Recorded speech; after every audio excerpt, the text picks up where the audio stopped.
He makes like 5 gallons at a time, and it just keeps going. Well, you don't get to make that much anyways, just always right? You should see like the hand mixer. I have tried to use it before, and I'm like, I just cannot. I keep everything still. I'm trying to hold that thing up. Like the whisk and stuff is like this. And then you have like, no, I'm away in 5 Yeah.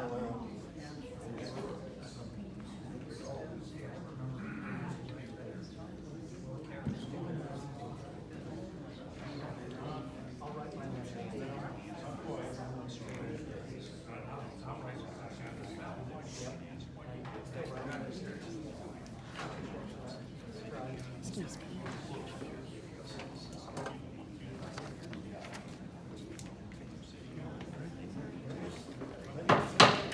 We'll call the July 23rd City Council meeting order. Roll call. Mr. Roberts? Here. Mr. Longenecker? Here. Mr. Lewis? Here. Mr. Connors? Here. Ms. Salbaka? Here. I'd like to welcome everybody to the Edgerton City Council meeting. Ask everybody to please stand for the pledge, please. I pledge allegiance to the flag of the United States of America and to the republic for which it stands, one nation, under God, indivisible, with liberty and justice for all.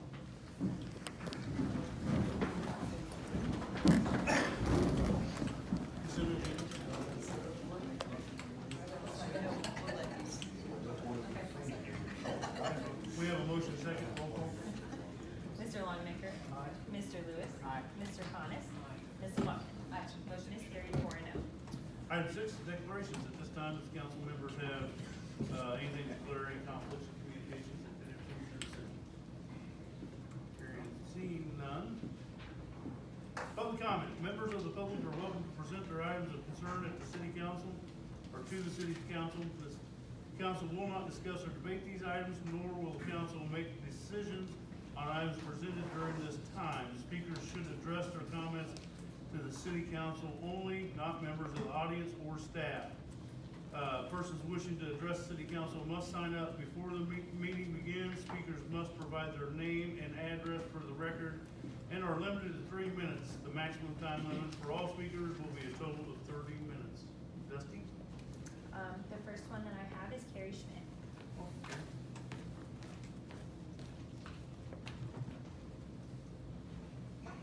All right, City Council, you know, something I cannot let go of is the April 3rd, 2025 letter where Zachary Moore signed off that data centers are allowed in the business and logistics park districts by right. But you all seem to be okay with it, as if that letter came to be, as if how that letter came to be is normal. Why aren't you asking questions? That letter bypassed the people's due process and you shouldn't be okay with it. It's not normal. You are supposed to be a voice for the people you represent. However, it seems like almost all of you are the voice for nobody except city staff and their agenda. I will say this until I'm blue in the face that data center infrastructure does not match warehousing, distribution, and railway in the logistics park district. Edgerton has 0 guardrails on high-scale data centers, and it makes everyone look incompetent in the city that they were added just willy-nilly with no regulations. You are a data center developer's dream because your love of getting money to fix a road supersedes people's safety and well-being. And boy, did you prove it through this process. Let's quickly review how the city robbed people of their due process. Brody with North Point emailed his buddy Zach on March 21st, 2025, asking if the city would add data centers to the Logistic Parks District by right, because he had interest from end users. Clearly, Brody and city staff, along with the mayor, knew that adding data centers by right meant that it bypassed a public hearing, planning commission input, as well as a city council vote.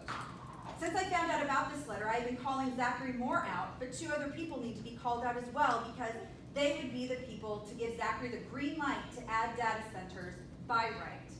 Mayor Don Roberts, you and city administrator Beth Lynn had to approve of this for Zachary Moore to sign that letter, right? I want to know why, Don. Why did you allow this? Or was it not you and it was just Miss Beth? I have heard from people that You like to say that Edgerton is transparent. So in the name of transparency, I think you should tell everyone tonight during the mayor's report why you allowed data centers to be added by right after North Point requested it, and what you base that decision off of. There shouldn't be a problem with you explaining that to everyone tonight, right? I think you owe people an explanation. It's the least you could do. Same for you, Miss Beth. I am sure Dawn and the city council will not have an issue with you speaking on this either. No need for anyone to have a pre-written statement from Todd over here. Right, Todd? That should be okay, since there's nothing to hide. Ms. Beth, I would like to also know what the city of Edgerton is doing with that liquid and dry sewage sludge that you are removing from the sewage treatment plant. Where is it going? What is it being used for? And is that where Damax chemical sludge will be taken as well? Dawn, I'm hoping for some transparency tonight. Thank you.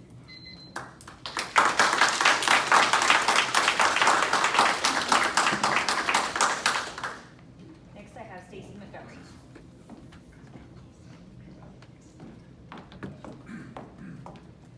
Stacy Montgomery with Eco Waste Solutions, formerly Gardner Disposal.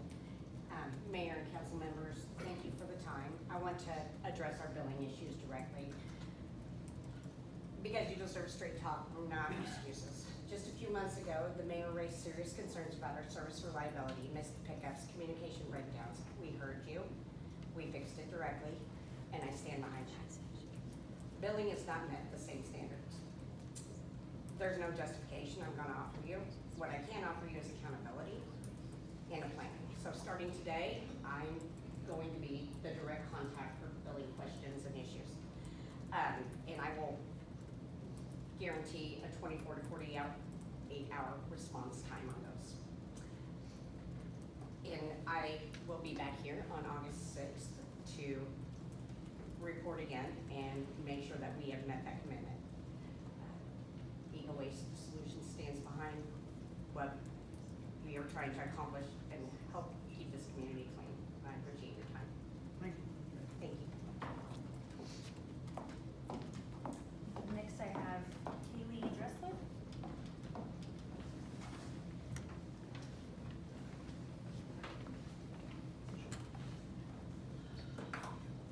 Kaylee Dressler, Gardner resident.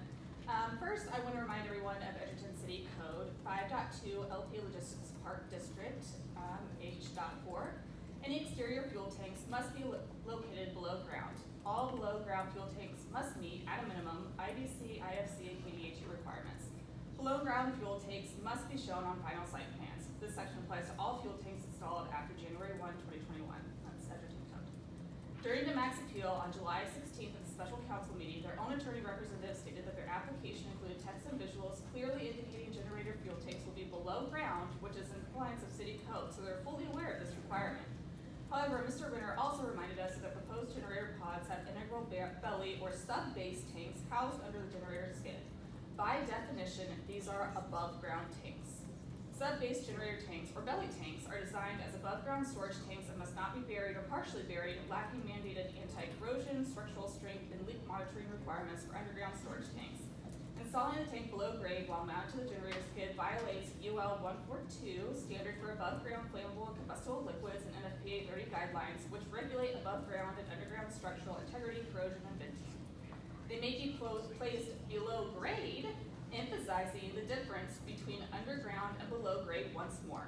In this case, a below grade belly tank is physically located lower than the surrounding ground level but sits in an open or enclosed airspace such as a concrete structural vault. Critically and legally, these below grade tanks are still classified as above ground storage tanks by the regulating bodies of the EPA, KDHE, and Fire Marshal built to UL 142 or UL 2085 standards, versus completely different standards of UL 5H or UL 1316 for underground storage tanks. Nonetheless, the June 9 Planning Commission meeting packet, final site plan for Edgerton project staff report by Zach Moore states, city staff recommends approval of final site plan for Edgerton Data Center subject to the following stipulations. 1. Applicant/owner obligation.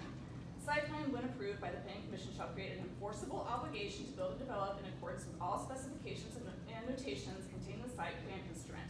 A final site plan filed for record shall indicate that the applicant shall perform all obligations and requirements contained therein. Well, the site plan contains an integral bellies tank, a sub-base fuel tank housed within the generator skid, an above-ground tank in violation of city code. Going back to Edgerton's own codes for the LP district mandating fuel tanks be located below ground, a city council cannot legally approve a site plan specifying above-ground fuel tanks of local city codes strictly mandates that they must be underground. Approving a plan that openly conflicts with local law violates standard administrative and municipal principles.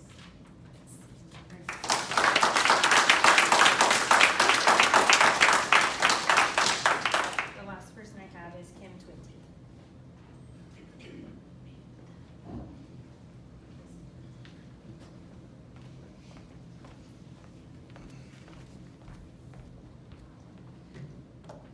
My name is Kim Twenty. I'm a resident of Edgerton, and I want to speak to the petition that was submitted and why it should be accepted.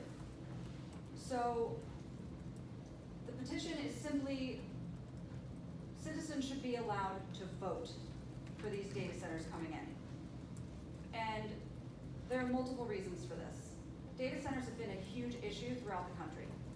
It has been noticed not only in our town, but across states everywhere.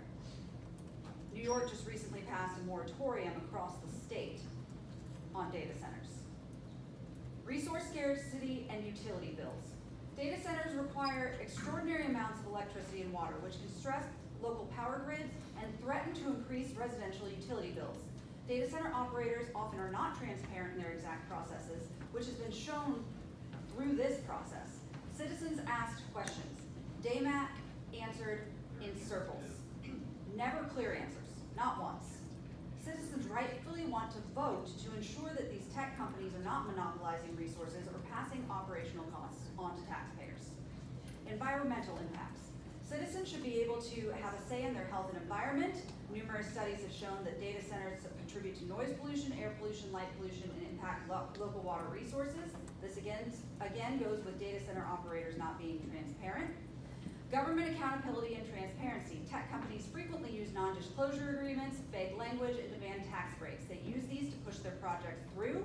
Once they are there, does a small town like Edgerton have the resources to push back on a giant corporation like DAMAC when they start doing things their way? Citizens often feel that elected officials do not fully represent their interests. This has been the case since this project has started. Direct voting acts as a mechanism of checks and balances. In addition, it takes the heat off the council when it comes to these hot button issues. Economic trade-offs. While developers promise jobs and property tax relief, the long-term economic benefits are heavily debated and have not been shown to be as beneficial as claimed. Those who are claiming this project is most beneficial don't even live here and won't be impacted the most. Voters want the final say on whether the proposed economic boost is genuinely worth the land usage and the potential environmental burden, health burden, burden to the infrastructure, and potential cost to the community. Thank you.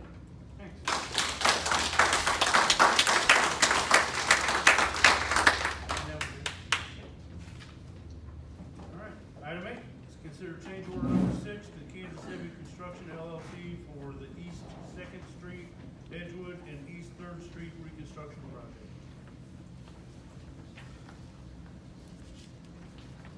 Good afternoon, Council, Mayor. I want to start by thanking y'all for being here tonight, taking the time to do your deal. I want to thank everybody that came here as well, all the citizens, residents as well, and then a few people on the back table there. I want to thank them as well. They all help every day and help make my job easy. So today, we are here to talk about change order number 6 for Kansas City Construction. So on June 8, 2023, City Council approved the professional service agreement with RIC for the design of East 2nd Street. The project scope was adjusted during the design to include Edgewood and East 3rd Street.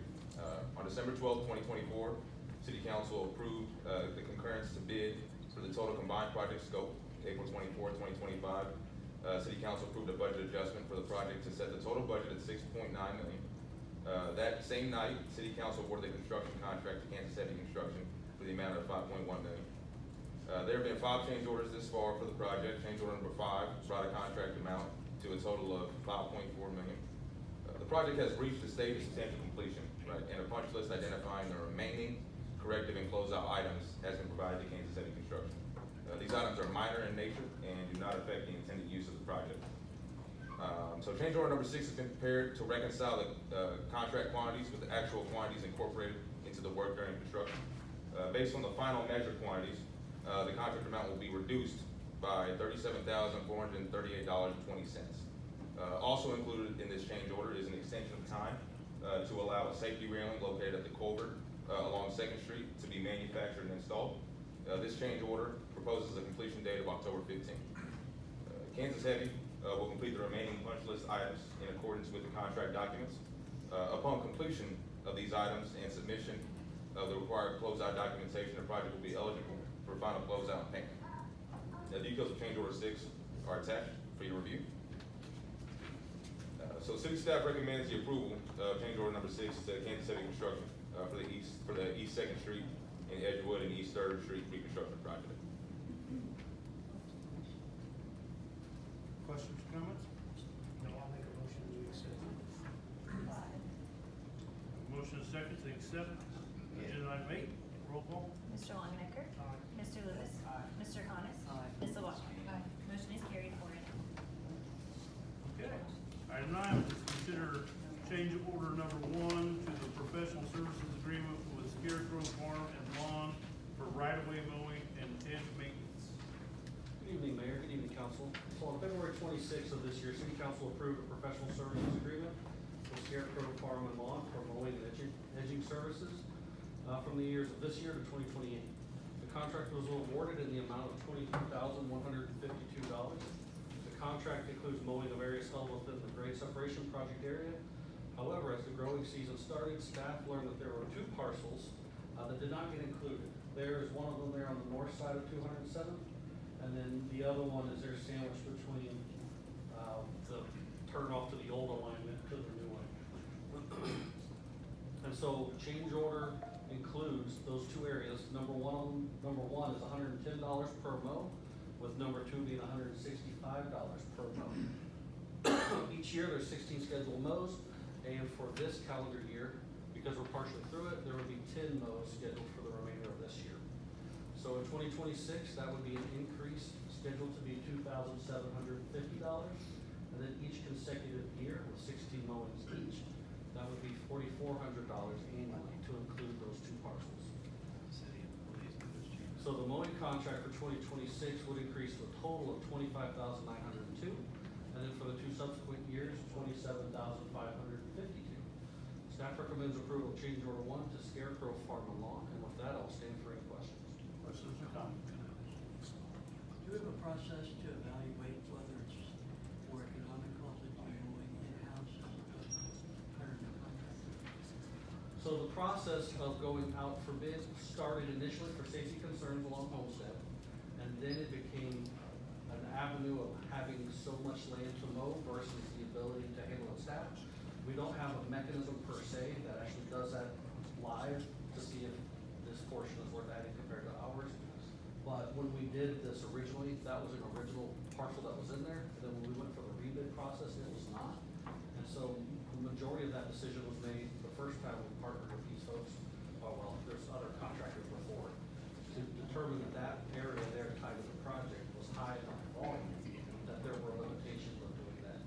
So we did have that conversation, particularly related to the area in purple after the grade set, because of the amount of acreage and the number of mowings. It's not just about equipment, it was labor and equipment. We did some of that in-house in the beginning, and the labor intensity during the heavy mowing season was just something that was not able to get accomplished with our current staff. So that's really where we went through the process to bring that, to do the bidding process. Like Dan said, originally when we started, we identified portions really that were a safety concern. The ones related to this contract in particular were really about workload, but because of the large amount of parcel that is there for when we did the grade set project. Other questions or comments? How many acres was it? Not in- just on the added part, but the whole thing. Oh, the whole thing, I don't have that information. I can get it to see and bring it back at a later date, but I do not have that tonight. Do you have the amounts that's listed, left out? I believe it is in this, where one of them is 1 acre, 1.2, the other one's 0.7, so it's just under 2 acres added. Yeah, the purple contract already exists, so it's just the red area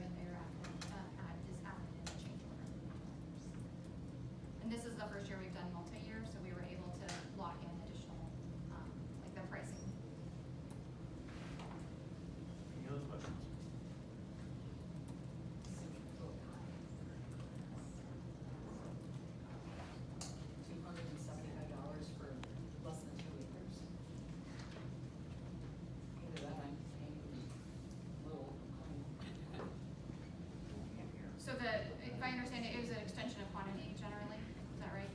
No, we sent that parcel over to be bid, then we compared those bids with each of the individual parcels that were included in the original bid, and they were generally in alignment with the other pricing per mow. Which means that it was a low bid when you took the original contract. So it's been through a competitive bid process.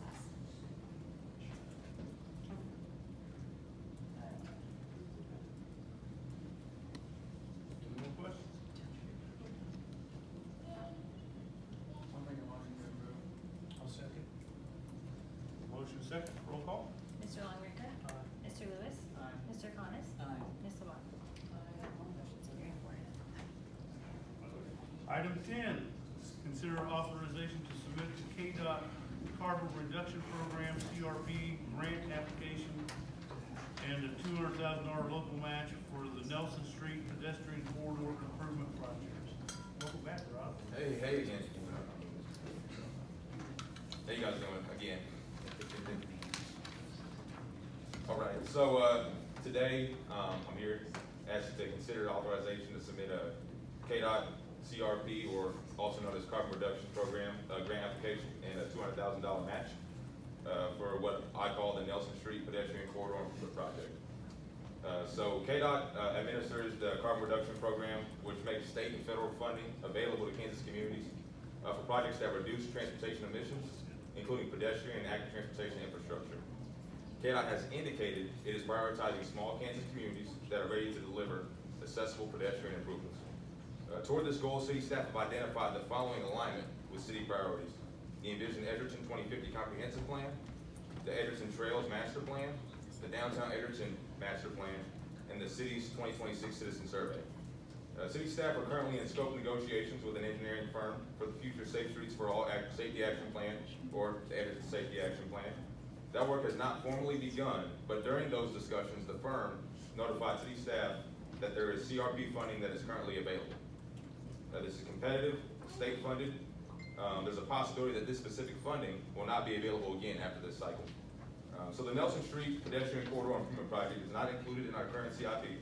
However, after learning that this unique grant opportunity targeted at smaller cities can help us quickly deliver projects that focus on accessible pedestrian improvements, staff developed a project that brings together city council priorities with the grant program.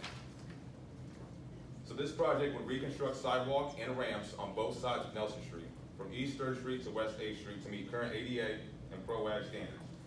The project also includes pedestrian scale LED street lighting, compliant driveway crossings, a rectangular rapid flashing beacon at the school crossing, and elimination of informal crossing point paths within the school zone. The scope details will be confirmed by an engineer during design. Nelson Street is the city's main pedestrian thoroughfare and a priority corridor named in the Envision Edgerton 2050 Comprehensive Plan, as well as the Trails Master Plan and the Downtown Edgerton Master Plan.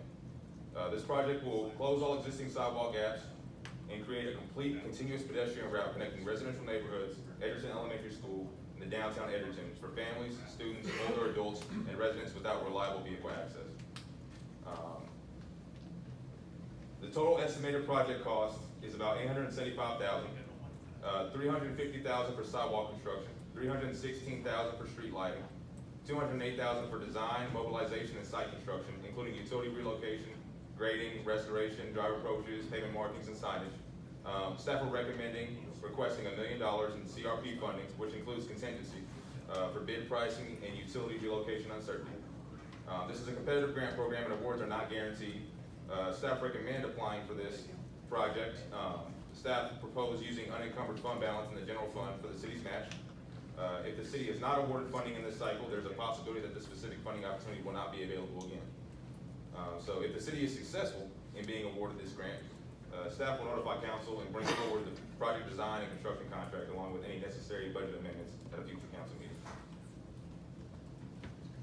So any questions, comments?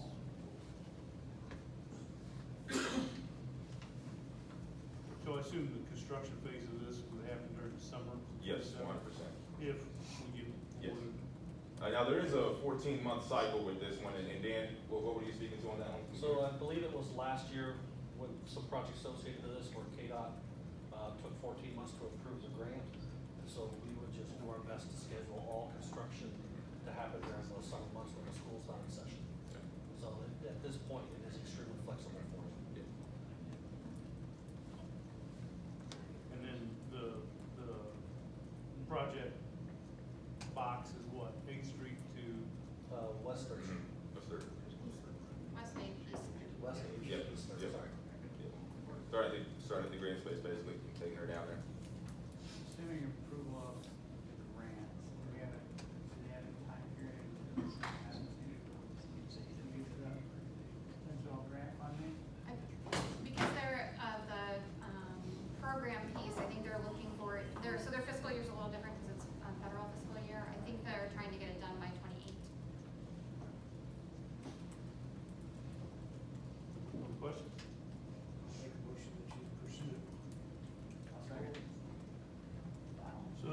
second to, pursue the CRP grant application. Roll call. Mr. Longenecker. Aye. Mr. Lewis. Aye. Mr. Connors. Aye. Ms. Walken. Motion is carried 4-0. Item 11 is consider award of construction to Mid-America Road Builders for the 2026 Street Preservation Program chip seal project. I'm back again.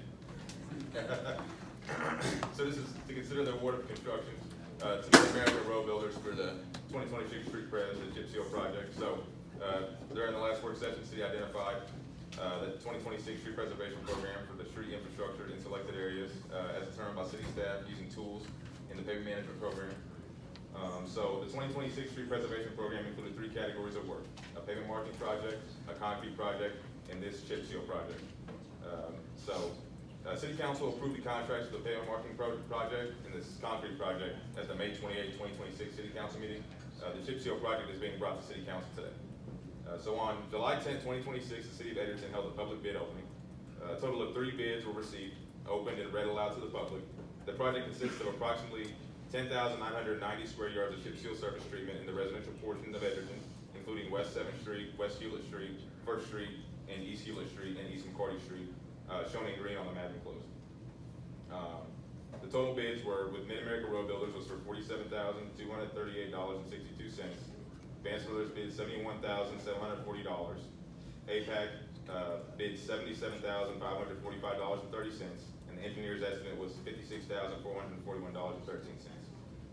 The project will be funded from the 2026 Street Preservation Program.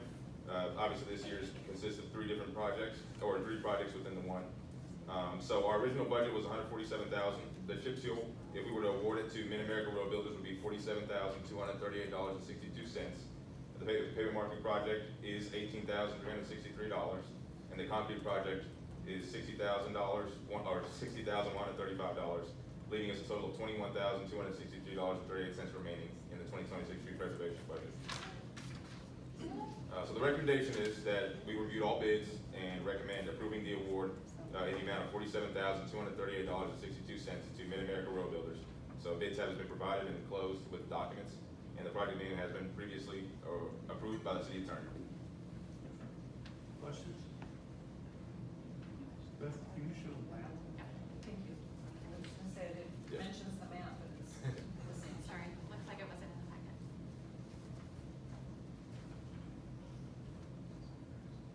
Okay, questions? I'll make a motion to approve. I'll second. Any motion second to approve? Roll call. Mr. Longenecker. Aye. Mr. Lewis. Aye. Mr. Connors. Aye. Ms. Walken. Motion is carried 4-0. Thank you all. Item 12, city administrator. So first up is utilities and their quarterly report tonight. Mayor, council, good evening. So this quarter report is February 1st to April 30th. Starting with the water. Did 8,647,300 gallons that was pumped. We flushed approximately 50,750 gallons of water through our system. The 0 main breaks in that quarter, 0 failed tests.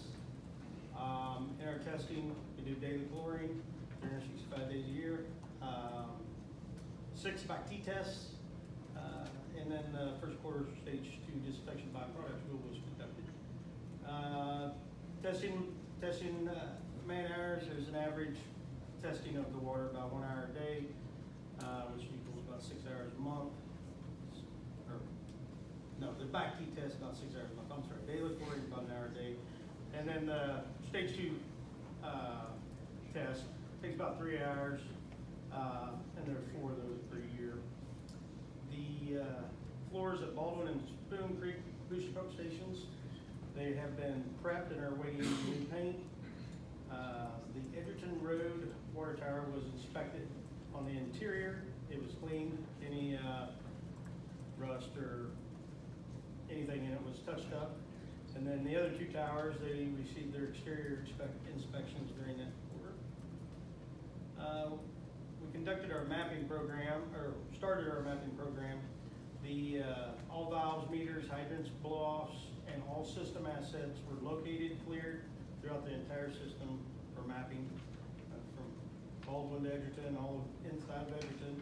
I'd like to add something to that if I may. That was if you remember, we won a technical assistance grant for them to come in and do the labor of the GPS location of all the infrastructure. They came in with some staff help, we kind of walked them to where the stuff was. They then shot at GPS level information. They're not compiling that and returning it to us. So now we have GPS location on all of our public surface level assets, which is a huge added step forward to knowing where virtually everything is, unless it's something that's totally misplaced at the moment or buried. But we have access to that now with, I think, sub-meter accuracy. So, service orders, there was 36 turnoffs for non-payment, 42 move-ins, 41 move-outs. There's 27 continuous flow reports that customers were notified of. Maintenance highlights, there was 2 meter change-outs, 18 meter maintenance service orders, 3 repair and replace meters, and 232 locates, and 9 of those were emergencies. State requirements, the EPA lead and copper rule is coming up this year. We're getting ready to conduct annual water use reports as always. The consumer confidence report was put out in June, and then KDHE sanitary inspection is every 3 years, and that will be due this year as well. And then, so on the sewer side, 21,798 gallons of water, of wastewater was treated. We had no leaks. We had 3 sanitary overflows at the EWWLS station. It was a very wet spring, led to the 3 bypasses at the lift station due to excessive rainfall. This shows the continued need for our CDBG projects, for the CIPP lining and repairs of sanitary sewer system.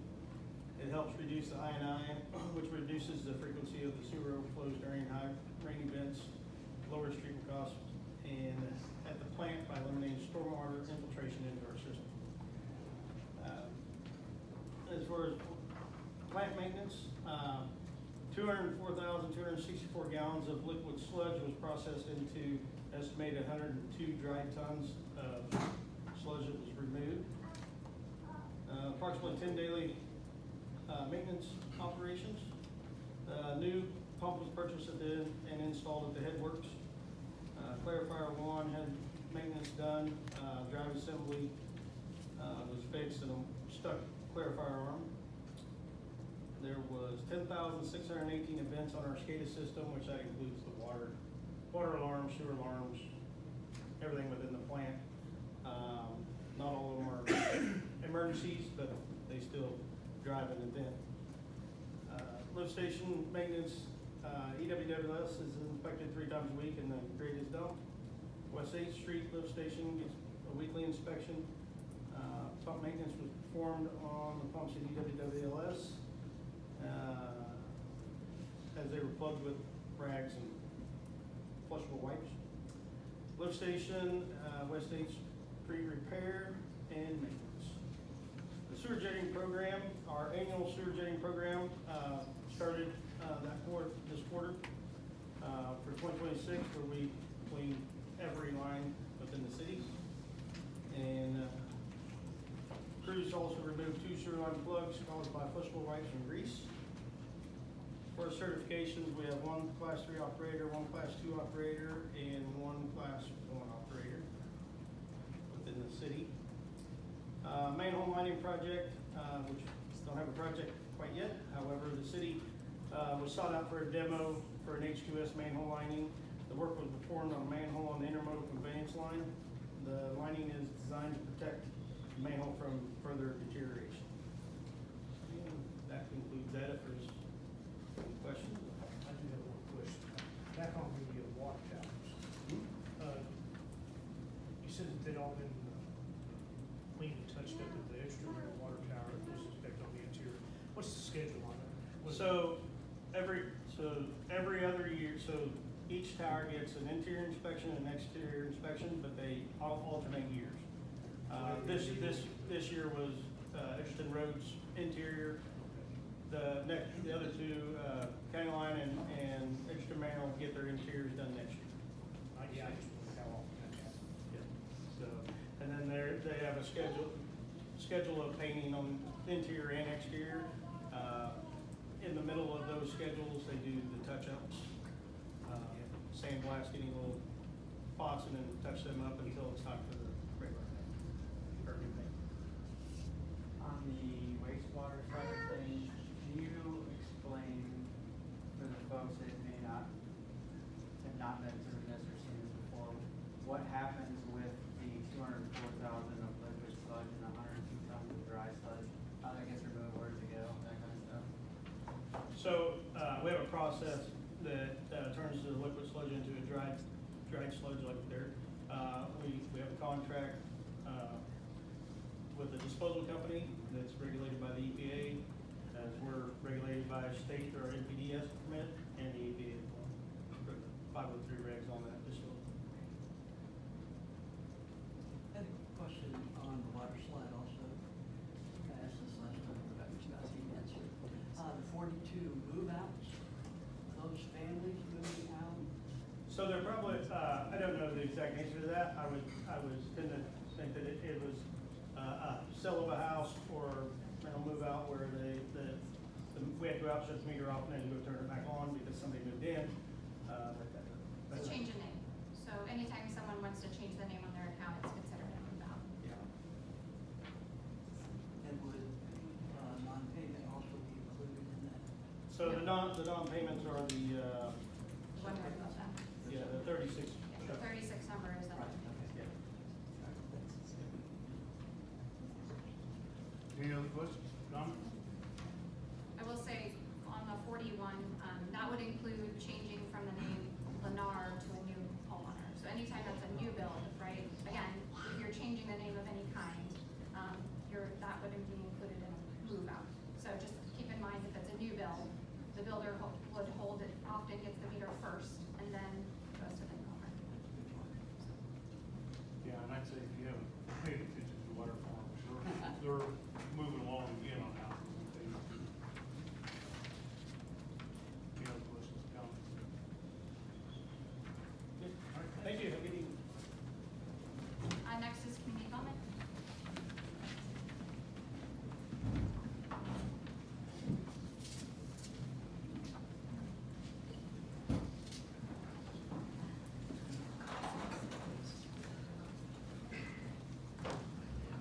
Good evening, Mayor and council members. So tonight's report, we're going to be looking at the first half of 2026 and what we've been up to in community development. We'll start off with the animal control side of things. We had 86 loose animals reported. We received 10 barking complaints. We removed 9 deceased animals, processed 12 unregistered pet violations. Luckily, 0 neglect investigations. Did process 4 chicken permits and inspections. Had 0 dangerous dog cases, 6 dog bite cases, and of all of that, 1 citation was issued, so saw some compliance pretty early on. From the code enforcement side of things, Charlie processed 107 new violation level cases. 2 of those resulted in citations. Of those, 5 of them were for boat and RVs, 25 inoperable vehicles, 24 instances where there were conditions of trash, exterior storage on the property, 6 public safety, 6 parking violations, 0 signage violations, then the 31 tall grass and weeds, all of which came in Q2, 1 environmental violation and 1 zoning violation. Of those 107 violation level cases processed, roughly two-thirds of those were roughly officer driven, so Charlie being proactive and going on the field. What qualifies as Environmental, that could be if somebody is storing tires in an area that water could get into and could get into our storm system, instances like that. Yes. Moving over into building permitting, we processed 39 residential building permits and 16 non-residential permits were issued. for a total permit valuation of approximately $14.25 million. 4.3 million of that being residential and nearly 10 million in non-residential valuation. Largest project there was Kubota installing a new racking and storage system, totaling $6.2 million in valuation. Inspections, our in-house inspector has been very busy so far this year. Completed a total of 581 inspections, 552 of which were residential, 29 were non-residential. And then just a progress report on Dwyer Farms overall. So this would be numbers from the first permit that was issued in late 2024. So we've issued 99 total permits out there, 17 of which were issued in 2026 to date. 73 homes out there received some level of a certificate of occupancy, and 67 of those have changed ownership from Lennar to a private resident. And that will drive the number that you see on the bottom right-hand corner of the screen. New estimated population based on the number that we created, roughly 1,935 residents in town. From the planning and zoning side of things, staff reviewed 3 site plans, issued 5 side permits, and reviewed 1 preliminary plat in the first half of 2026. And then just some news and activity that's going on. The Johnson County Community College CDL facility, they are expanding their driving paths on the property. That work is currently ongoing. You'll see them starting to move dirt out there right now. Homes are under construction in the second phase of Dwyer Farms. They've actually moved their model home as well. So the 2 model homes, once you turned in onto Rushmore Street, those are being closed down, renovated into new homes that will be hopefully occupied here soon by new neighbors. And infrastructure construction is underway for phase 3 as well. Roads were paved recently, and they're installing some public infrastructure in there currently. And then lastly, from Unified Development Code updates, in the first half of 2026, Council approved 3 new updates to the Unified Development Code as part of our ongoing zoning code rewrite process. First one was for planned unit developments, secondly for signs, and then lastly an update to our industrial districts chapter. And that concludes my presentation, and I will stand for questions. Question?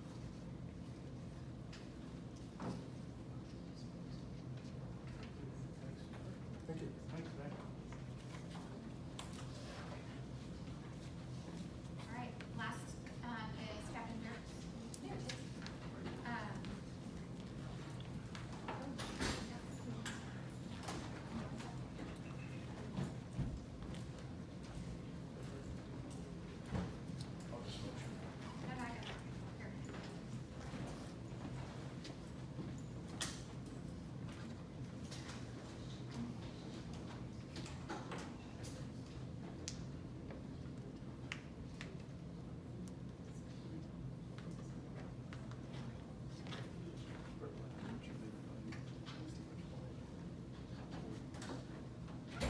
Good evening, Council, Mr. Mayor. I'm here to deliver the quarterly report for the second quarter of 2026, the months of April, May, and June. And to answer any questions you might have. You have to go down, so the opposite of the way you go. This is from our crime analyst, the data that we get through our Power BI system. This is just representative of the total number of calls for that period during the 3 months. And the docs kind of give you a conglomeration of where all those calls took place. I created this slide just to make it a little more clear for you. These are the most common self-initiating calls for service that we've seen during that period. These are calls that either came through a dispatch center or that we initiated ourselves. This is a gross number. It's not reflective of the disposition of the actual cases. For example, we may be dispatched to an accident, arrive on scene and find out it was actually just a motorist, somebody's car was broken down. So these are just the initial that you can see there. And answer any questions you might have about those top 15 there.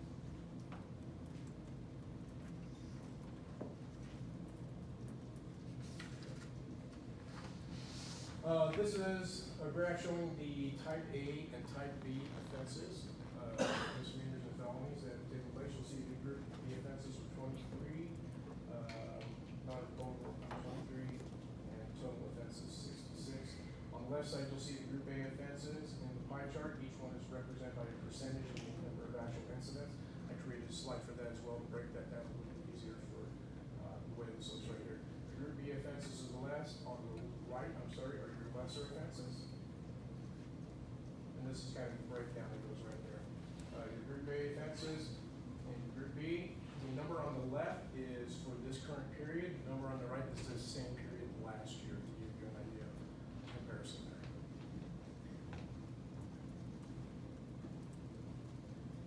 Any questions you might have about these? Okay. This is what we call the heat map. This is just a graphic of kind of the hot spots where all those calls have taken place throughout the city. Right there, along I-35 border.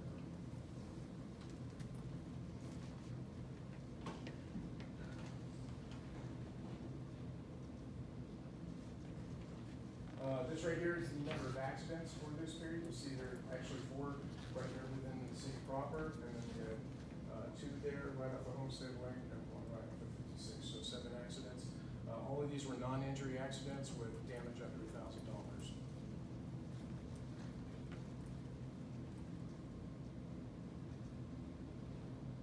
And this here is the e-ticket data, show how many citations were written by Deputy Johnson and the other district officers operating within the city limits. You'll see one area here that actually says DeSoto report. That is somebody who obviously clicked the long box when they were writing that citation. So, but that should actually be it. You'll see you have total number 318 tickets,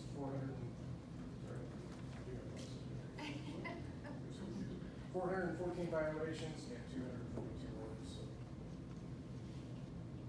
And the dots on the right represent where those stops took place.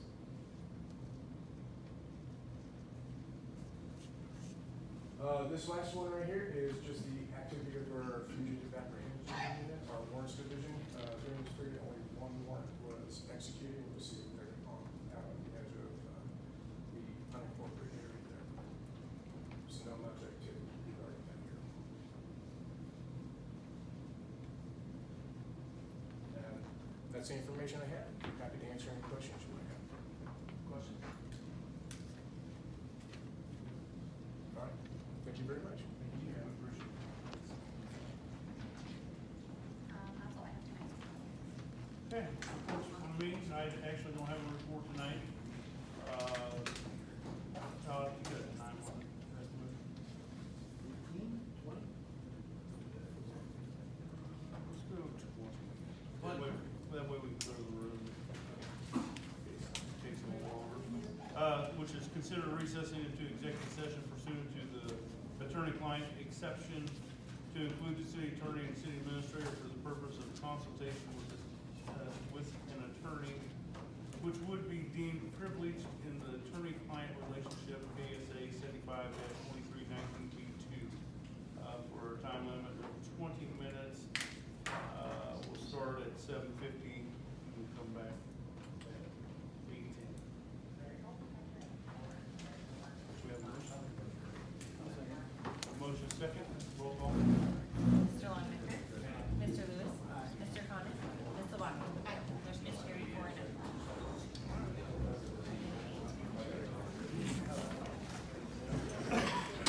You need a microphone so you can hear what everybody's talking. You can hear nothing.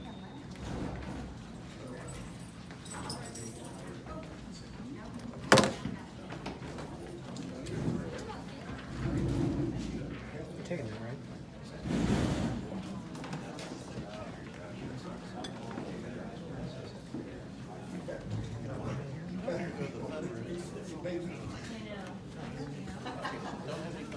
I won't. I'll save all the individuals for Make sure it's tough. next.